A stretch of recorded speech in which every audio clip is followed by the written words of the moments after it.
네, 할렐루야. 한 주간도 잘 지내셨는지요? 학교 생활은 잘 하셨는지요? 네, 개학이 벌써 조금 지났죠? 이러면서 또 여러분은 학교에서 어떻게 지냈는지 참 궁금하기도 합니다. 또 다음 주면 추석이죠. 대만에선 또 중추절이라고 그렇게 해서 우리나라의 명절 추석을 보내게 됩니다.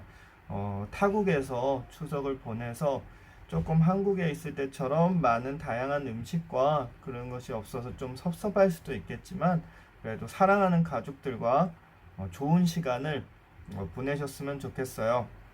뭐 새로운 것을 해보든가 아니면은 만들어보지 못했던 음식을 부모님과 함께 만들어보는 것도 재밌을 것 같아요. 자, 우리 말씀으로 들어올게요. 여러분은 어떤 사람인가요? 네, 어떤 사람인가요, 여러분? 여러분은 여러분이 생각했을 때 여러분 자신은 어떤 사람이라고 생각하나요? 네, 이건 첫 번째 퀴즈입니다. 이건 말하기 조금 힘들면 안에 대충 해도 돼요. 네, 너무 디테일하게 해서 내가 이렇게 얘기하면 될까 이렇게 고민하지 말고 편안하게 하면 됩니다. 자, 답해 주셨을 거라고 믿고 다른 사람들은 내 얼굴을 떠올리면서 어떤 별명을 지어주고 싶어 할까요? 이거를 추측하는 겁니다. 자, 다른 사람은 나를 보면서 어떠한 별명을 해주고 싶어 할까? 그것을 답해 주시면 돼요. 자, 다 두 개의 문제를 답해 주셨으면 세 번째 문제입니다. 오늘 우리가 호세아라는 예언자를 만날 겁니다. 자, 호세아 예언자에게는 별명이 있어요. 그것은 무엇일까요? 자, 앞에 글자는 세 글자고 모모모 예언자입니다. 모모모 예언자. 앞에 세 글자 중에서 마지막 글자는 예예요. 모모의 예언자라고 이렇게 답해 주시면 됩니다. 그래서 총 두 글자만 찾는 거죠. 모모의 예언자라고 답을 해주시면 좋습니다. 네, 자, 다 퀴즈를 답해 주셨을 거라고 믿고 그것은 뭐냐면 사랑의 예언자라고 불렀어요. 일평생 하나님의 사랑을 보여주는 삶을 살았기 때문에 사랑의 예언자로 불리고 있습니다. 자, 여러분에게 한 가지 좀 생각을 던져주고 싶은데요. 말씀을 다 듣고 하나님의 어떤 사랑을 느꼈는지 한번 생각해 보시고 여러분이 이번 주에 설교의 제목을 올려주시면 감사하겠습니다. 그래서 이번 주에 설교의 제목은 영상 보다시피 설교의 제목이 없습니다. 그래서 여러분이 만들어 주셔서 전도사님이 잘 생각하다가 어떤 제목을 올리고 또 그 이외의 것은 나중에 만나서 얘기하겠습니다. 자, 호세아는 북이스라엘에서 정치적 황금기라고 할 수 있는 여로보암 2세 때 하나님의 부르심을 받았어요. 무역이 활발해지고 이스라엘의 돈과 부가 쌓여지자 일반 백성들까지 사치와 향락에 빠져들었어요. 또 이방 종교의 영향으로 제사장들마저 타락하기 기막힌 상황에 일으켰어요. 이런 시대에 하나님은 호세아에게 말씀하셨어요. 너는 가서 음란한 여인 고멜과 결혼하여라. 호세아의 가정과 그의 일생은 이스라엘과 하나님의 관계를 그대로 보여주는 삶이었어요. 고멜은 세 자녀 이스르엘, 로루하마, 로암미를 낳았지만 또다시 다른 남자를 따라 집을 나가버렸어요. 너는 가서 내 아내를 데려와 다시 사랑하여라 라고 하나님의 말씀을 따라 호세아는 큰 돈을 들여서 또 아내를 되찾아왔습니다. 호세아 이야기를 알게 된 하나님의 사랑은 어떤 모습일까요? 이 좀 나쁜 여인 고멜처럼 끝없이 하나님의 사랑을 시험하듯이 만신창이가 될 때까지 그 앞에서 죄를 짓고 또 달아나 버리는 백성들을 보면서 슬퍼하시는 하나님. 그럼에도 또 고치시고 싸매시는 그러한 사랑입니다. 에브라임아, 내가 너를 어떻게 하면 좋겠느냐? 유다야, 내가 어떻게 너를 하면 좋겠느냐? 나를 사랑하는 너희의 마음은 아침 안개와 같고 덧없이 사라지는 이슬과 같구나라고 호세아서 6장 4절에 기록되어 있습니다. 자기 백성들을 치료해주고 사랑하려 하면 할수록 그들의 죄악은 더욱 더 드러났지만 하나님은 결국 포기하지 않으셨습니다. 예브라임아, 내가 어찌 너를 버리겠느냐?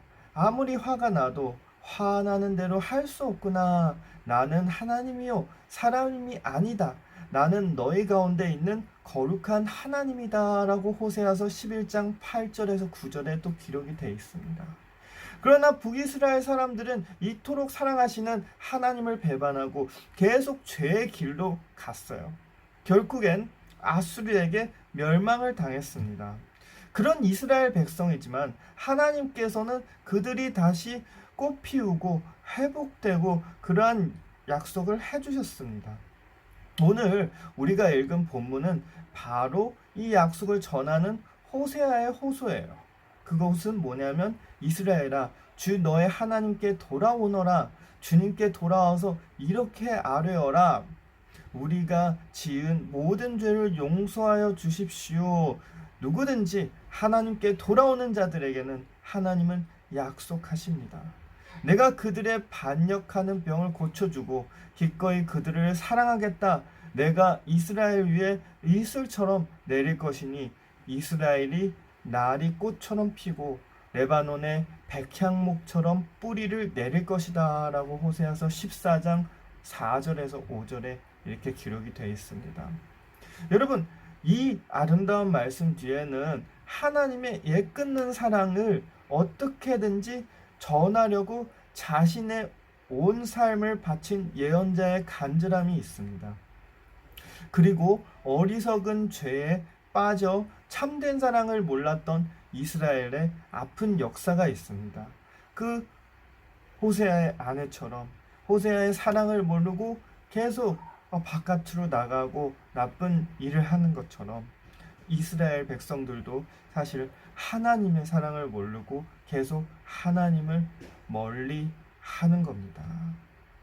자, 그래서 이 말씀의 주제는 무엇일까요? 그것은 바로 하나님이 우리를 향해 얼마나 깊은 마음과 사랑을 갖고 있는지를 전달해 주는 겁니다.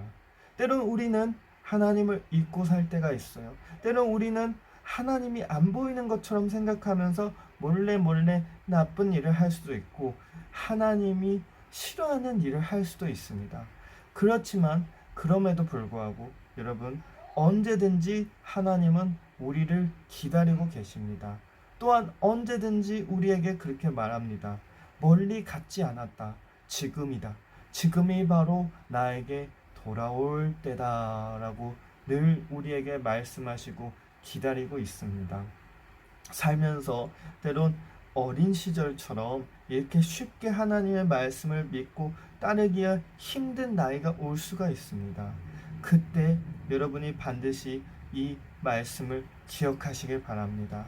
주님은 언제든지 여러분을 기다리고 계시고 언제든지 늦지 않았습니다. 하나님을 부르고 주님께 외치면 주님이 바로 여러분을 품어주시고 또한 여러분의 삶을 다시 회복시켜 주시고 또한 여러분의 삶 가운데 모든 문제를 해결해 주실 겁니다. 그러한 전인격적인 주님을 믿으시길 바랍니다.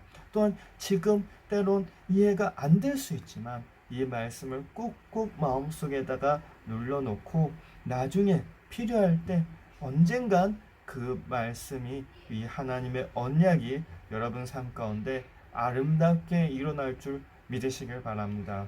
오늘의 말씀은 여기까지 하고 우리 기도하고 설교 마치겠습니다. 기도하겠습니다. 하나님 아버지 감사합니다. 거룩한 주일에 함께 예배를 드릴 수 있어서 감사합니다. 또한 이 거룩한 주일에 주님이 우리를 향해 얼마나 큰 사랑을 갖고 계시는지 깨달을 수 있게 해주셔서 감사합니다. 때론 우리가 주님을 멀리할 수도 있고 때론 우리가 죄를 지을 수도 있지만 그럼에도 불구하고 우리를 불러주시고 우리를 안아주시고 우리를 기다려주시고 우리를 사랑해 주셔서 감사드립니다. 또한 주님, 우리 아이들 한 주간도 건강을 지켜주셔서 감사합니다. 또 새로운 한 주간에도 건강을 지켜주시고 지혜를 부어주시고 또한 인간관계에서 승리할 수 있도록 도와주시옵소서. 또한 학업 가운데 모든 어려움을 주님이 지혜를 부어주시며 잘 헤쳐나갈 수 있도록 도와주시옵소서.